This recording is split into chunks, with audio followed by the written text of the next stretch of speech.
Welcome to today's episode of 7 Minute Expert. I just finished recording with Congressman Randy Fine. We discuss the murder of Iryana Zarutska and discuss his reaction to her murder and learn a little bit about the bill that he's putting forward to try to make sure that this never happens again.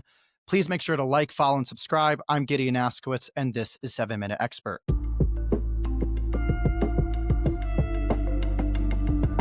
Today, we are joined by firebrand conservative Congressman Randy Fine. He has made a big impact in Congress already, earning himself the moniker the Hebrew Hammer. We are going to ask him a little bit about his reaction to the murder of Iryana Zarutska and hear about his bill to help combat this issue. Congressman, thank you for joining us. Thanks for having me. With that introduction, you can have me for more than 7 minutes. Well, maybe we will. Congressman, as you know, Iryana Zarutska was murdered just a couple of days ago. The footage has been going really viral on the internet, in part because of just the horrifying nature of it, both in terms of the way that her attacker approached her and stalked her and stabbed her in the neck, and in terms of the way that people around her reacted. But what's striking about this crime is that he was a repeat offender, and you've had quite a bit to say about it. So first, if we could get your reaction to the video and then your bill that's going to try to help combat this issue. You know, it's inconceivable that this is allowed to happen in America. And this is all man caused. This guy wasn't getting a second chance. This guy was getting a 15th chance. He'd been released from prison 14 times before. So the government did this to this woman by letting this guy out. And what my bill will do is say we're going to hold the government accountable, and specifically the judges that enable this. So while I saw that there were some other members of Congress who were putting forward some bills about cashless bail, you really want to focus on the judges. Can I ask why the judges particularly? Well, because I believe that people should be responsible for their actions. Listen, if you are a bartender and you serve too much alcohol to someone in your bar and they drive home and kill someone because they're drunk, you, the bartender, can be arrested for that. Well, how's a judge any different? This judge knowingly sent a violent, dangerous person out into the public. And what particularly bothers me is these judges, they have protection. They have bailiffs, they have law enforcement, they sit behind metal detectors. They're not taking the bus. But it's regular people who have to deal with the results of their decisions. And so I think if they're going to let the person go, then they should be accountable for what happens to them when they leave.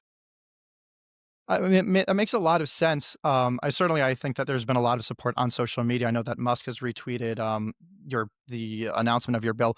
Why would you consider also including in your bill just keeping measures that increase minimum sentences for repeat offenders, so we even can prevent this issue from occurring in the first place? Sure. I mean, I don't think there's one solution that works. You need a lot of them. Look, we used to have 3 strikes and you're out in this country. Apparently, we have 14 strikes, and now you get to go stab someone in the neck.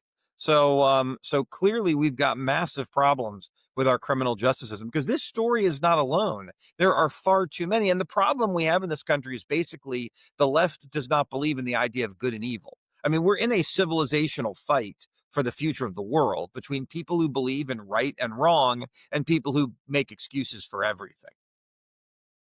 I know. I totally agree. I actually had personally. I used to work at I interned one summer at the New York City Law Department.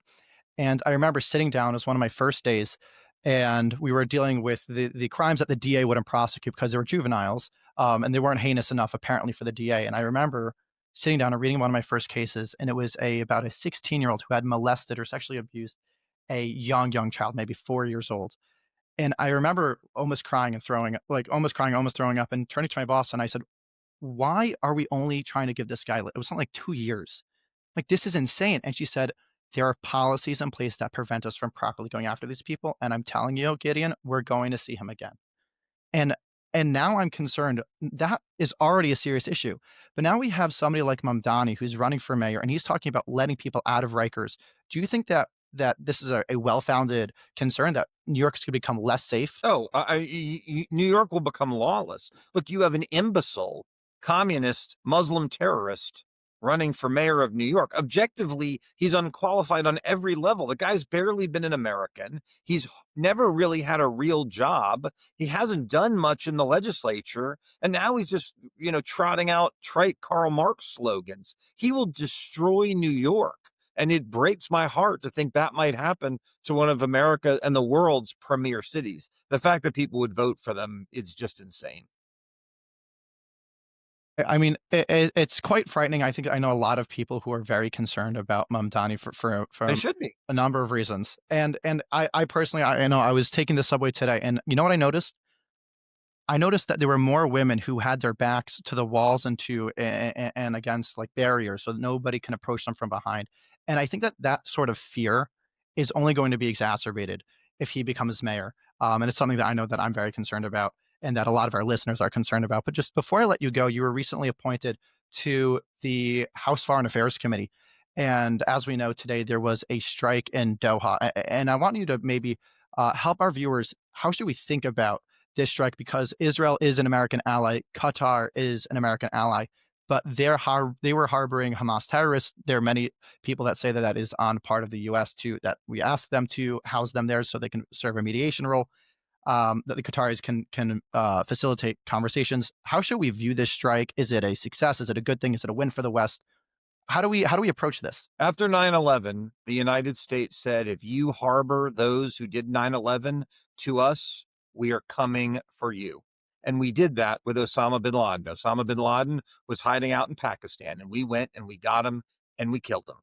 Israel did the exact same thing for the exact same reason today. And frankly, I thank Israel. They did us a favor. Any day a Muslim terrorist gets killed is a good day in my book. Okay, well, Congressman, thank you so much. I appreciate your time. And as you know, we like to try to keep these interviews for members of Congress short. This is just the first episode in our next series where we are going to discuss the actual issues going on Capitol Hill. So thank you so much for your time. Happy to do it anytime. Well, if you liked that episode, please make sure to like, follow, and subscribe. We are going to be having a whole range of guests coming on the show in the next couple of weeks. So please make sure to follow so you don't miss anything. I'm Gideon Askowitz, and this is 7 Minute Expert.